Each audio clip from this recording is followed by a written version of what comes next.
Welcome back to another video on F1 Sports. Hope y'all having a good day. This video, AEW Revolution review, my thoughts and opinions on each match. How you can do the kickoff show too. But the kickoff show was actually pretty entertaining. I was glad that I watched it. The first match you had Lee Johnson and Blake Christian, two Ring of Honor guys that are coming up.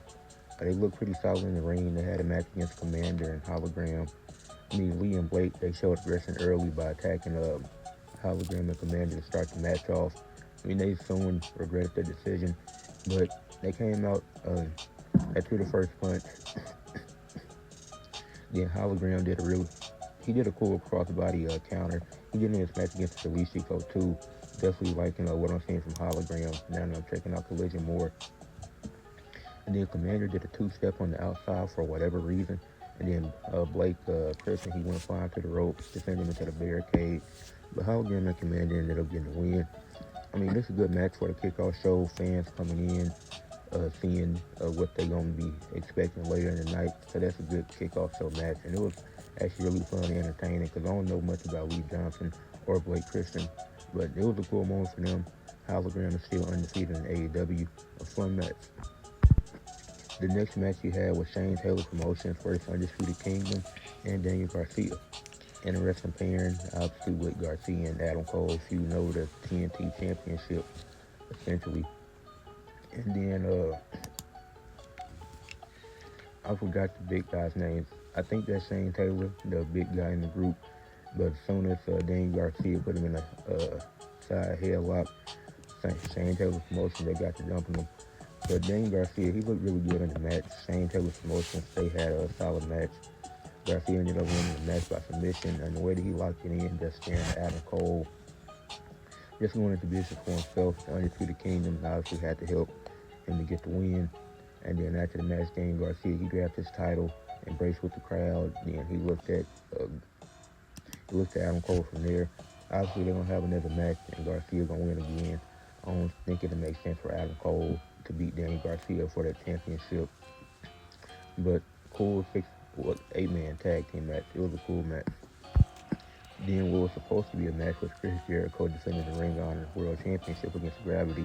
What I didn't know until watching the kickoff show is that Gravity is Bandito's brother, who Chris Jericho just beat recently on Collision. So it looks like they was going to have a match for the Ring of Honor title, but Jericho in the running shit ended up jumping Gravity, took his mask off even. Then Bandito, he had to come out there to make a save for his brother, but he wasn't able to because they had the numbers advantage with Big Bill and Brian Keith. And even Bandito's and Gravity's parents, they came to the ring to try to stop it. And Chris Jericho kicked Bandito. So it was a pretty funny moment. It was a good heel tactic to do. They wouldn't have had time for the match anyways. And they probably want to do it like a main event or Collision or main event or Ring of Honor or something like that. So it's a good story building thing because obviously the stuff between Jericho and Bandito is not over yet. Then the last match on the kickoff show, you had MXM Collection, who I haven't seen in a minute, team up with Johnny TV, who had Ty Valkyrie with the ringside, along versus Orange Cassidy, Mark Briscoe, and Big Boom AJ with Big Justice and the Riddlers. Aside from them, I don't know too much about Big Boom AJ, Big Justice, or the Riddler. I don't know much about him. But Big Boom AJ, who was in the match, he had some solid moves. It was a random chocolate chip cookie involved with the Riddler and Orange Cassidy and Mansoor, I think it was. That was just a really weird moment. And then when the MXM Collection, when they did their pose, Orange Cassidy, he interrupted it. That's the picture I'm going to have up here when y'all watching it. So that was pretty funny. Ty Valkyrie, she got involved in the match a few times. The refs didn't give Johnny TV a 3 count, even though I thought he should have got it. I felt like the match should have ended earlier. But I guess somebody missed it. I guess Mark Briscoe missed his spot or whatever. Like I said, Big Boom AJ, he had some solid moves. And then after Ty Valkyrie interfered for a second or third time, Harley Cameron came out there because she had gotten, I think it was early in the pre-show, Harley Cameron got into some stuff. I know they had been doing that on TV with Harley Cameron and Deonna Purrazzo, who's a partner with Ty Valkyrie. So that's how that happened. Harley Cameron, she came out there to make a difference because none of the men could attack her, obviously. And then AJ he hit a power bomb to Johnny TV, and Big Justice hit a power bomb to Mansoor, and then Mark Briscoe, Orange Cassidy, and Big Boom AJ they did triple power bomb to win it, and Big Boom AJ got the win. And then you had the Murder Machines come out there and try to do something, so Powerhouse Hobbs interrupted. Then MXM Collection took more bumps. It was a really weird way to end the kickoff show, but it was a it was a solid match. It wasn't like the best match I've ever seen, but it was solid. And I give Big Boom AJ his credit for a guy that's not actually a wrestler. He had some solid moves. He looked really good in the match. So shout out to AEW for putting on a fun kickoff show. But now let's get into the main card. And the way that AEW kicked off the pay-per-view to start like the main show with MJF and Hangman. Oh my goodness, that was a phenomenal match. I love that match. Amazing start to the show. Even the spot in the beginning of the match when he had MJF just put his nuts in Hangman's face. Like, that was a crazy spot. But MJF trash talked throughout the match that cost him. And it played well into his character. It worked for a while. But when you face somebody as talented as Hangman, he can take advantage of you just constantly trash talking throughout the match. Like you can do that to a Jack Perry or Darby Allin because they're not as experienced as a Hangman. The Hangman, now that he's a babyface, this was a good credible win over the most talented heel in AEW. Because Hangman ended up getting the win in the match. And I'm going to dive deeper into the stuff that I enjoyed about the match. And I think they did well with this one. Hangman, they did a good job of him being to the line on a buckshot lariat. So it made you win throughout the match. Like, something's going to cost. Either it's going to be MJF trash talking too much, it's going to cost him, or Hangman being so reliant on the buckshot lariat that it's going to cost him. But he was able to hit that.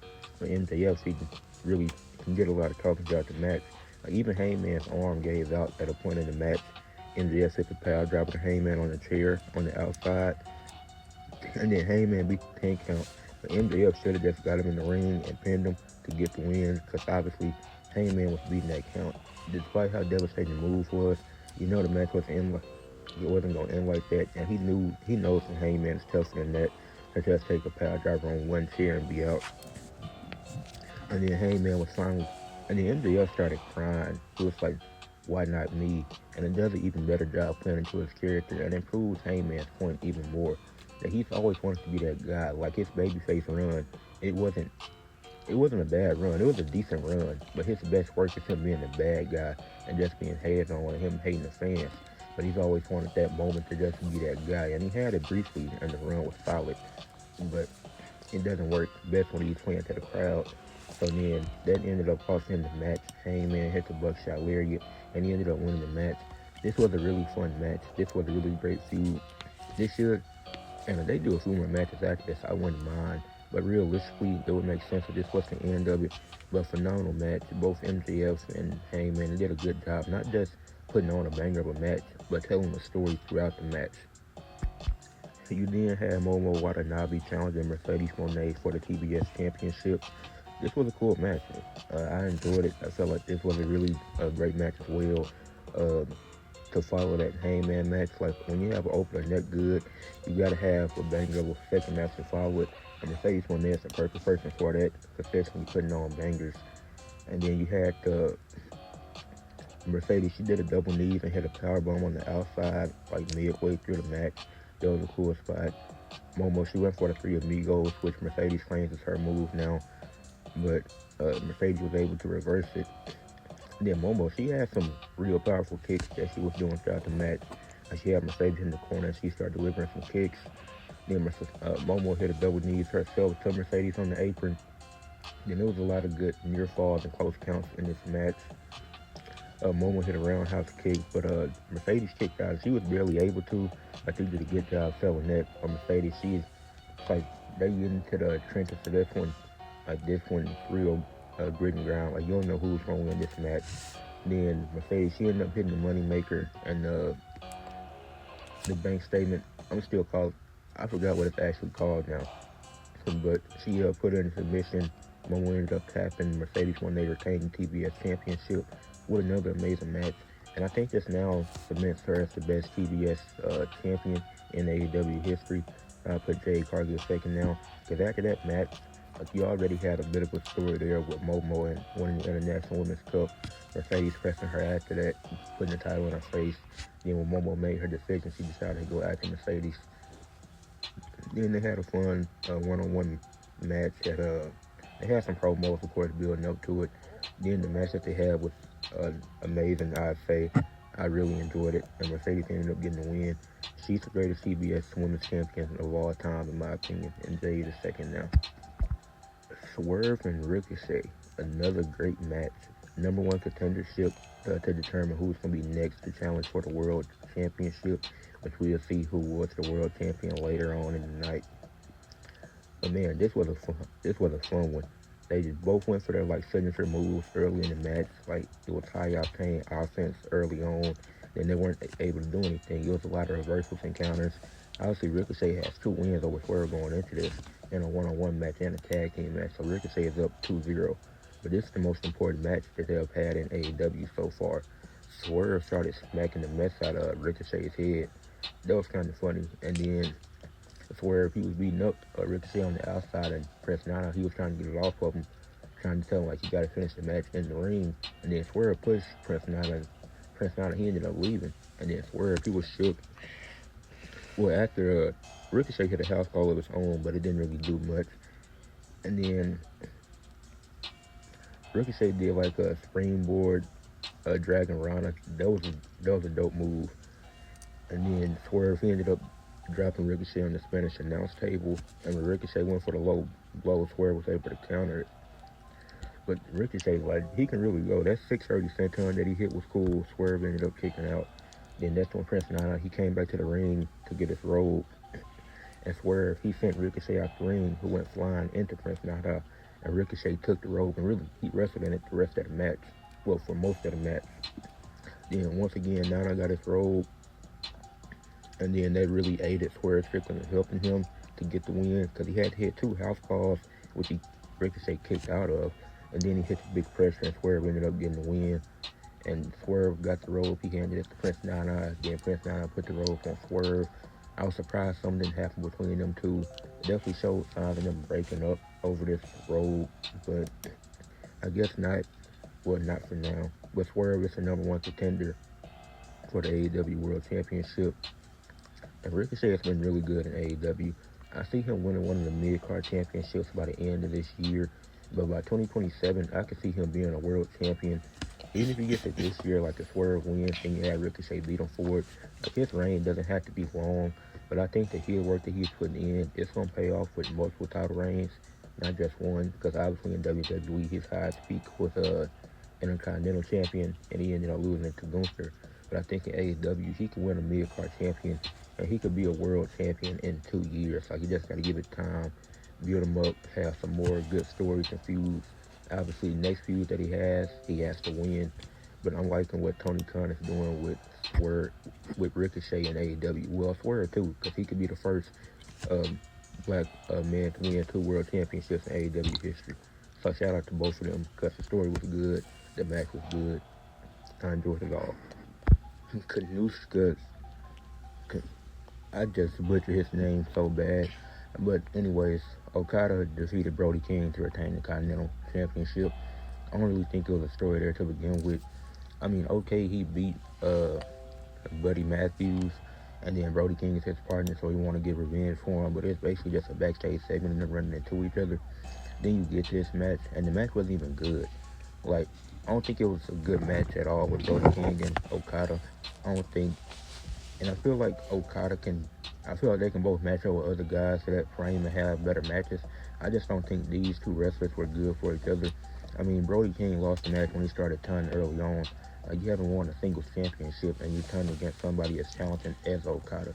And his reign hasn't been good, but you can't deny that Okada is very talented and one of the best in the world. And then Brody King, he did like an elbow suicide on the outside. That was cool. And then he hit the cannonball, but that wasn't enough. Then Okada was able to hit the Rainmaker to retain the championship. But like I said, it was a pretty mediocre match. It wasn't terrible, but it wasn't good. It was pretty mediocre, I'd say. Now, a match that was bad, the Hurt Syndicate versus the Outrunners. The Outrunners, there's multiple reasons why I don't like the Outrunners. Like their gimmick, I think it's really stupid, being rookies for 20 years. Like when Toni Storm did the rookie gimmick, like she lost her title and she lost her memory, so now she's coming back. It was actually cool, but if you're doing a gimmick where you've been rookies for 20 years, that's kind of stupid in my opinion. And then their matches don't deliver like that. Like I've seen them wrestle live against the Lucha Bros, and that match wasn't good at all. Like the Outrunners, they just don't do it for me as a tag team, and that's why I really don't like them. Like I think their gimmick is stupid, and when I did see, and I've seen them wrestle, never been a fan of their matches, and then when I seen them wrestle live, it just had me disappointed. And this is when AEW was still doing Rampage, so it was like, uh, but not a fan of the Outrunners. The match they had against, and they had a match against the Hurt Syndicate for the tag titles. They should have just let the Murder Machines win that match and do the Murder Machines against the Hurt Syndicate, because I think it would have been a better match than what this was. And the Outrunners were being dominated for majority of the match. Well, at the start of it, and then Turbo Floyd, he started no-selling punches out of nowhere. Like, not everybody should be no-selling moves. Certain wrestlers, okay, it makes sense for a no-sell. But when everybody does it, that's kind of weird. But then MVP, he gave the Hurt Syndicate a pep talk, and then they put a hurting on the Outrunners. They hurt the Outrunners and end up retaining their tag team titles. The Hollywood ending. Oh my goodness. Toni Storm and Mariah May. Shout out to both of them fighting over the Women's World Championship. They didn't even start in the ring. Like it was a street fight. So they started fighting on the entrance ramp. That's how it was. And then Mariah May, she sent Luther through a table. Toni Storm ended up hitting the power bomb off the ramp onto another table. And then they fought their way towards the ring, obviously, because that's where the match was going to end at. That's Mariah May tried. And then this story is so great that they brought Jim Ross on commentary just for this match alone. They had 9 matches on the main card, so on the pre-show. So out of 13 matches, the one match, and I think this was the most important match of World of Revolution. And they had Jim Ross on commentary for the match. And this really topped what the main event was. It was another match. It's a few matches that topped what the main event was. But they had Jim Ross on commentary. Then Toni Storm, Toni and Mariah ended up bleeding in this match. Door busted open, and then they both wrapped their hands around glass. They got like some paper towels or whatever to wrap it, and they used the glass. Toni Storm threw the first punch. The glass played a big factor into it. It builds into the story with the champagne glasses and everything that they went through. And then Toni Storm, they both ended up going through the glass at multiple points in this match. And then as Mariah May tries to run away to get her title, Toni Storm, she stomps her head into the title. Then she uses that as a weapon, starts whipping her with it. Then she hits the Storm Zero through the table, and Toni Storm ends up retaining the Women's World Championship. This was a fun match. This is why I said this should have main evented, because I knew this match was going to deliver, and I knew it was going to be up there for a match of the night. Next, you had Kenny Omega versus Takeshita for the International Championship. As y'all seen, I butchered Okada's name earlier, so I'm just leave it as Takeshita, even though I might be better at pronouncing his name. But Takeshita was just running through chops to start the match. Like, Kenny had to chop him a few times, then Takeshita, he was just eating the chops. Like, okay. Then Takeshita introduced the table for whatever reason, which he was brought into play later, but couldn't add. The way that he used it was actually pretty good, because he also couldn't send Kenny through the table. So the way that he used it, dropping Kenny on the leg at a table, then dropping him on the side of the table without him actually going through it, those were some really cool spots. Obviously, Don Callis, he got involved in this match and the next one.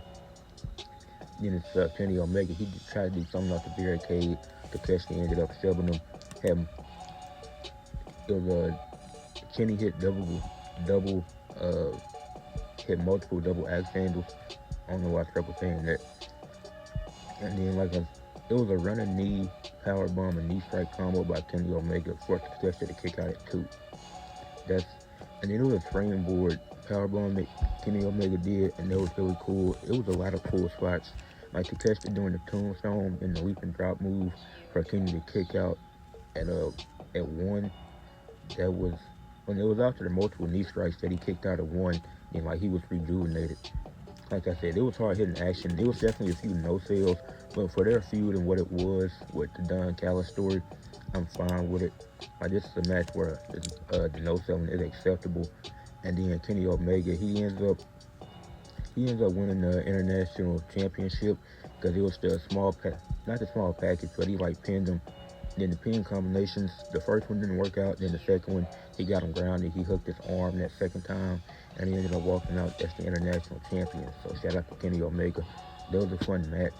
I don't think the story's over because of how the match ended, and like, but this was really fun, and I'm glad that Kenny Omega got to win.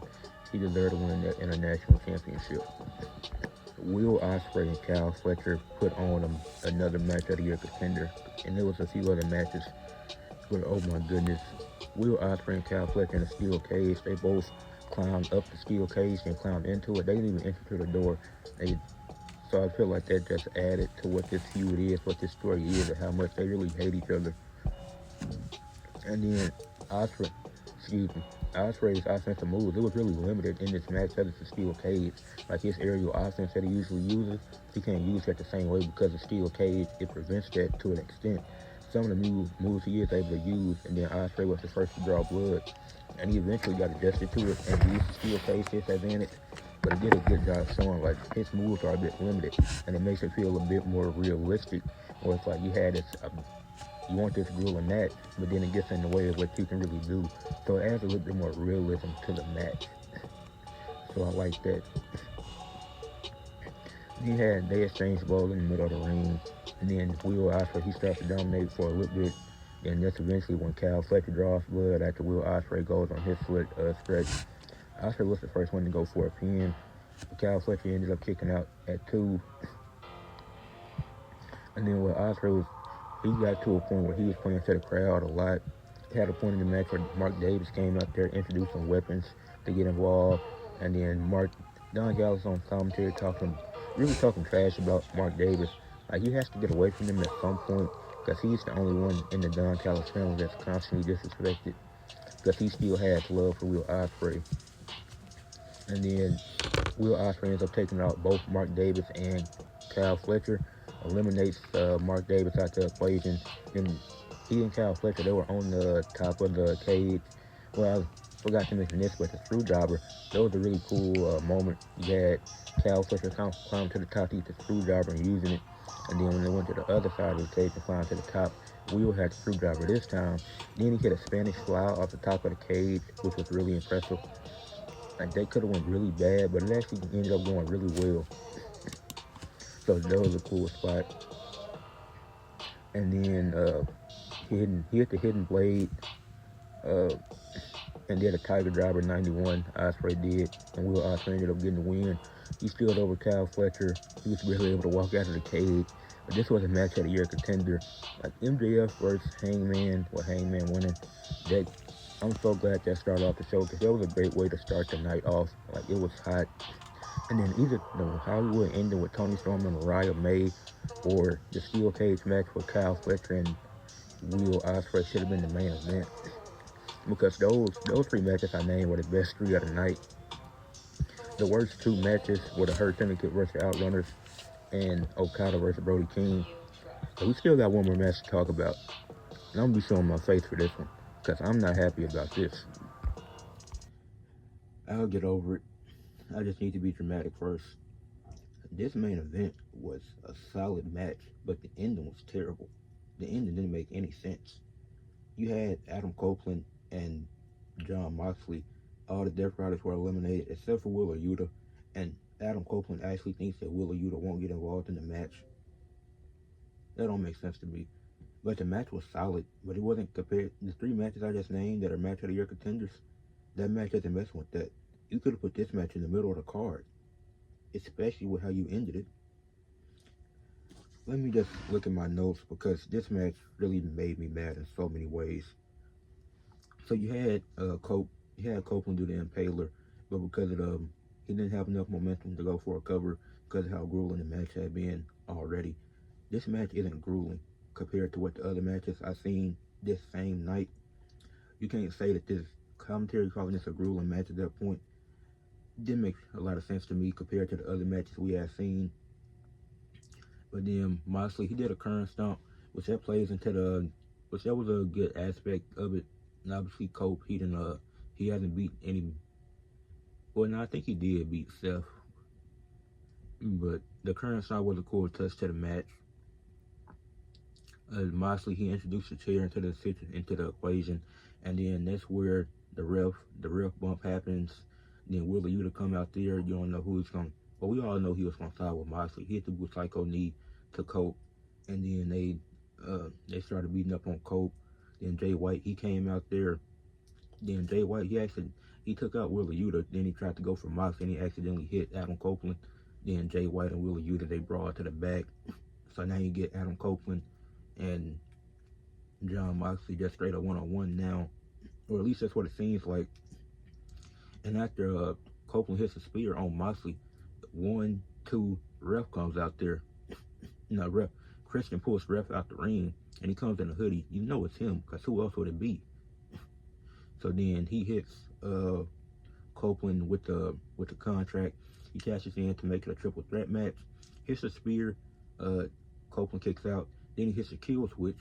1, 2. Moxley breaks it up, and Moxley he submits Christian Cage for the win. Like Adam Copeland don't even get up. John Moxley retains the title. So you had Christian hold the contract from All In to now for him to lose. You have Copeland take out all the Death Riders except one, just for him to lose. I really don't get this ending. Because you were going to make, and this was not a main event level match. This is a main event of Dynamite. This is not a pay-per-view main event. This is a mid-card match on a pay-per-view.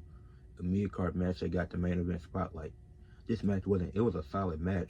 But compared to MJF and Hangman, Tony Storm and Mariah May, Cal Fletcher and Will Ospreay, it's not messing with any of them matches at all. So the match was all, and then the match they had to follow made it tougher on them in general. So I put that on Tony Khan more than the wrestlers. Because how do you follow up a steel cage match that good? But the ending doesn't make sense because Wheeler Yuta was the only Death Rider left. And then you had Switchblade Jay White come out there and eliminate him to get him out of the equation. So now it's back to Mox and Copeland one-on-one. So just let Copeland win Moxley, or if you don't, then have Christian cash in, or if you don't want to do that, when Christian cash in, let him take out Moxley first, have Moxley already be in the ring so Christian can take him out, and then Christian pins Cope to win the title.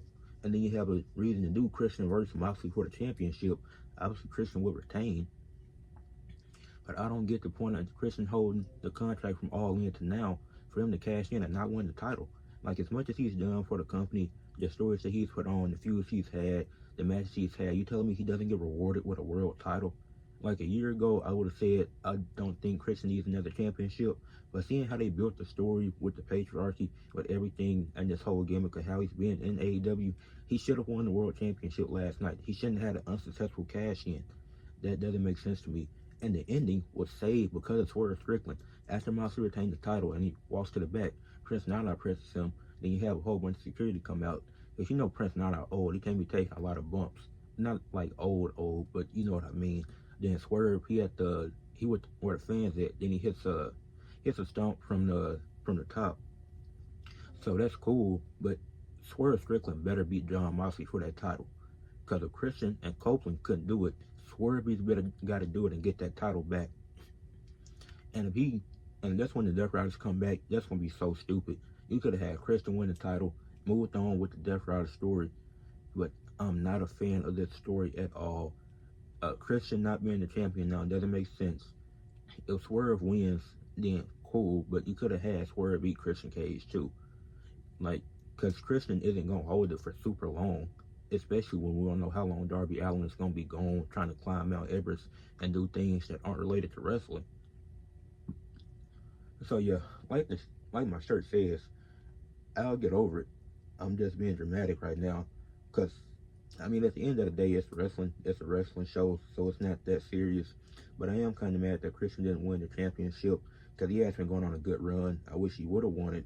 I was hoping that it was going to be Copeland that wins, Christian cashes in, and then you have an excuse to do a rematch, and Christian obviously retains. But it would have made the most sense in my mind. And if you have him cash in and to make it a triple threat, it would have made sense for Christian to pin Copeland to get the win because of the story that they already have. But I don't know. That's Swerve Strickland better win that world championship. Yeah, and no days off. Make sure you leave a like on the video, subscribe to the channel, comment what y'all thought. Let me know what y'all think about the edits. Went real hard with the editing for this one. So peace out, y'all.